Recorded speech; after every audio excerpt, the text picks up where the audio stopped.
शरीर हो, कोई खास बात नहीं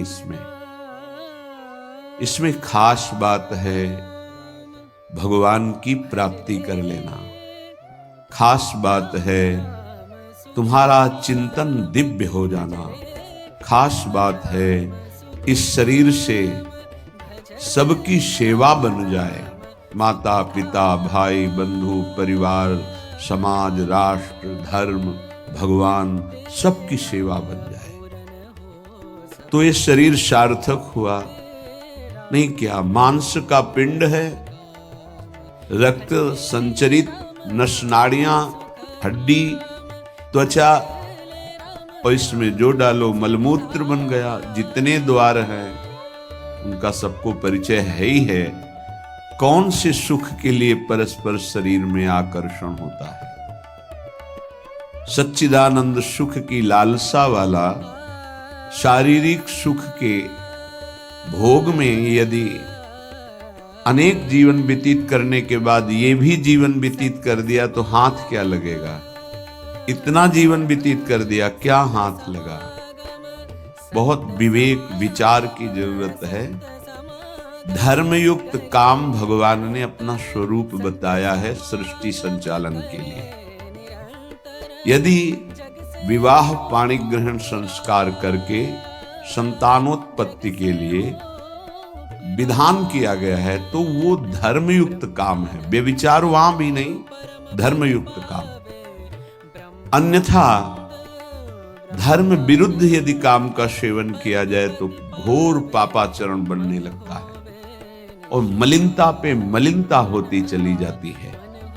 स्त्री रूपा मेध्य पिंडे मुह रमृत धिया।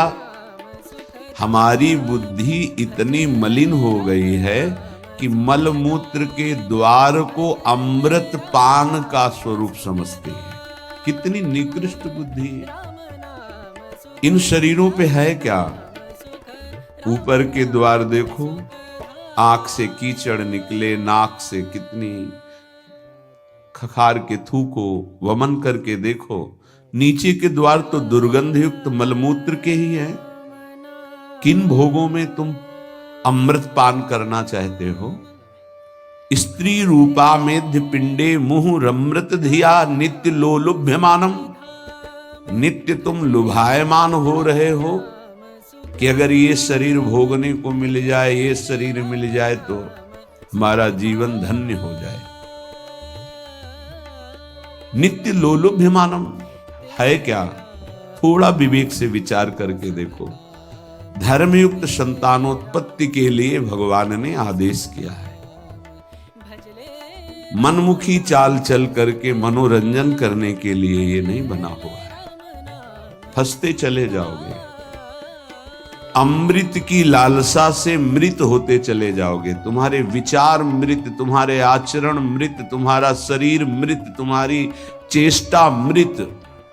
क्योंकि मृत लोक में हो, इसका नाम मृत्यु लोक है और खोज रहे हो अमृत। चक्षुर्न क्षुद्र जीवैरपि विहितो। ये नेत्र मिथ्या रूप में लुभायमान हो रहे हैं। चमड़ी ऊपर से गोरी पीली जैसी भी, उसी में हम आसक्त हो रहे हैं। इतने आसक्त हो रहे हैं। परसों एक नौयुवक भाई प्रश्न एकांतिक में कह रहे जिया नहीं जा रहा। हमको हमारी मित्र ने धोखा दे दिया और हालत भी ऐसी थी कि करुणा लग रही थी कि कृपा करें प्रभु और इनकी बुद्धि को इस दलदल से निकालें। वो जीवन से हारा हुआ व्यक्ति बैठा हुआ है केवल एक बात में कि उसको उसके किसी मित्र ने, मतलब स्त्री शरीर ने उसको धोखा दे के दूसरे से ब्याह कर दिया। धोखा दे के मतलब मन की गति है, इसमें धोखा और सही का क्षेत्र नहीं है। ये तो विचरण करता रहता है। आज ये आज ये आज ये। इसका कोई बिरला इसकी इस गति को रोक दे, वही साधना परायण साधक कहा जाता है। पर ऐसा नहीं होता है। जहां तुमसे बढ़कर कोई मिला तो वहां दृष्टि उसकी जम जाएगी, तुम्हें छोड़ देगा। संसार का खेल यही है।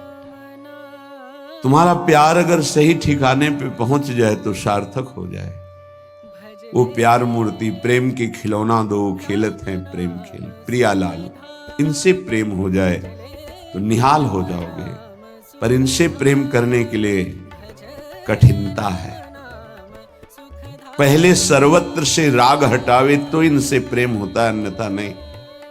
सर्वत्र की ममता बटोर कर इनके चरणों में तब प्रेम होता है। बोले नेत्र दूषित हो गए बस यही देखते हुए। यही दुर्दशा है जीव की। सामने भगवान हैं चराचर जगत के हृदय में, उनको कोई नहीं देखना चाहता और बाहरी केवल चमड़े को देख करके हम आकर्षित हो रहे हैं। ये चमड़ी ज्यादा दिन नहीं टिकेगी। जिसकी तुम देख रहे हो उसकी और तुम्हारी भी ये नष्ट होने वाली है।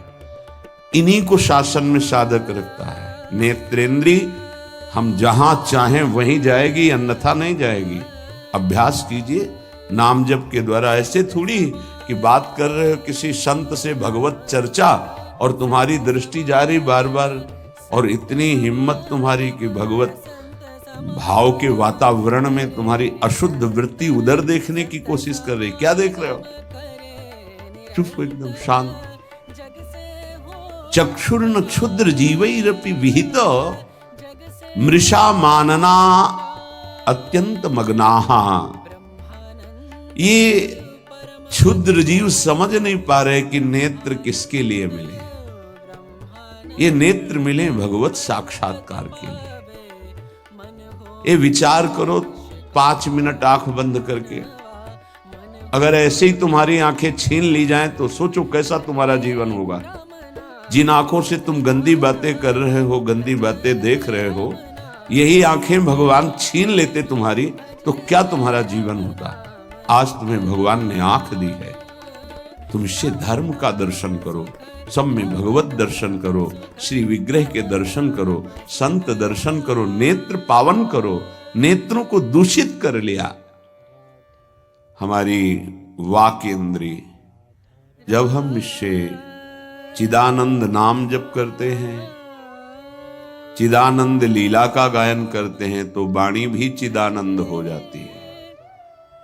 श्रवणेन्द्रिय, जब इससे हम नाम कीर्तन सुनते हैं, नाम जब सुनते हैं, भगवत लीला सुनते हैं, तो श्रवणेन्द्रिय चिदानंद हो जाती है।